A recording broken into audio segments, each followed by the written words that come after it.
ফাতেমারে সারা কবুল করবে না দাওয়াত আপে শাই কি বিরিয়া। ওই যে কুলসুম বলেই এই জগতে গো আমার ইজ্জত যাবে নচলিয়া রে।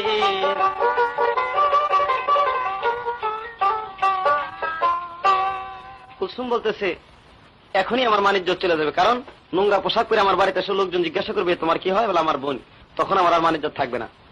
কুলসুম করলেন কি ভালো, সে দুটো একটা শাড়ি লিয়া রওনা দিলেন ফাতেমাকে আনার জন্য, রাস্তায় যাইতেছে।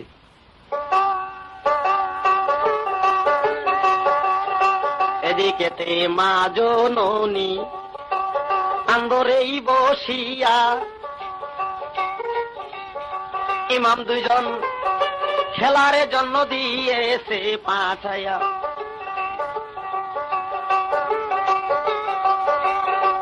কুসুমি সেদিন গেলেন গো চলে, শোনেন বর্ণনা। আল্লাহ বলছে জিব্রাইলি তুমি সংবাদে পৌঁছাও না, কুসুম তাহার বড় বোন আসে নিবারই লাগিয়া, তার সাথে যেন হিংসা করে নামায় তোমারে যাই কইয়া। আল্লাহ বলতেছে জিব্রাইল তুমি আমার মার কাছে সংবাদ দাও, কুলসুম আসতেছে নেওয়ার জন্য, কুলসুমের সাথে যেন হিংসা করে না, কারণ তিনি হলো তার বড় বোন, যদি হিংসা করে তাহলে বাবার উম্মত তিনি হাসের দিন তরাইতে পারবেন না। এ কথা বললে তুমি সংবাদ দিয়ে আসো।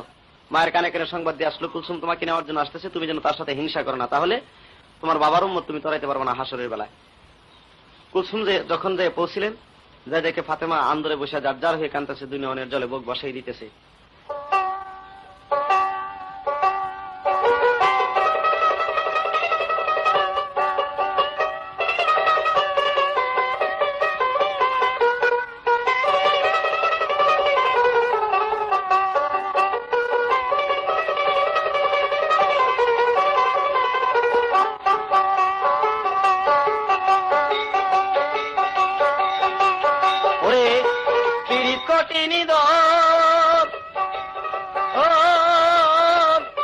প্রেমে করে সর্ব হারারে বান্ধব, প্রেমেতে মরণ রে,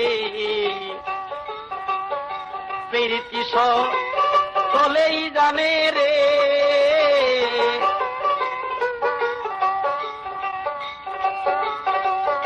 কুলসুম সেদিন ফাতেমার বাড়ি যখন গেল রে চলিয়া, কুলসুমকে দেখে মা ফাতেমায়ে উঠিল কান্দিয়া, দু চোখের পানি দিল সেরে। কুলসুমকে দেখিয়া মায়ে রে সেই দিন কাঁদছে দারে দারে রে, প্রীতি চলেই জানে রে,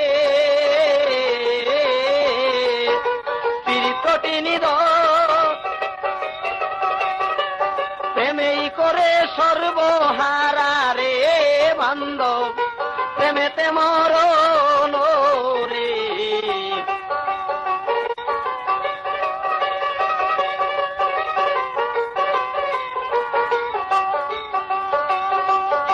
যতন করেই দিল গো বসতে মায়, বড় বুইন জানিয়া, বুইনের পায়ে মায়ে গো সেই দিন একটা সালাম গেল রে দিয়া।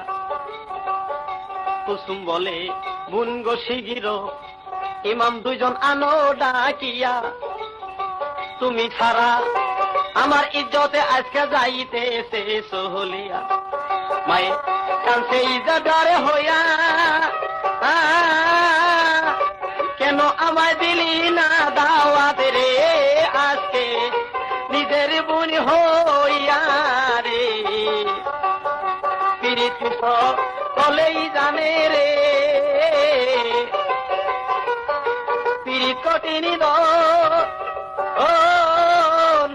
প্রেমেই করে সর্বহারা রে বান্ধব, প্রেমেতে মরণ রে।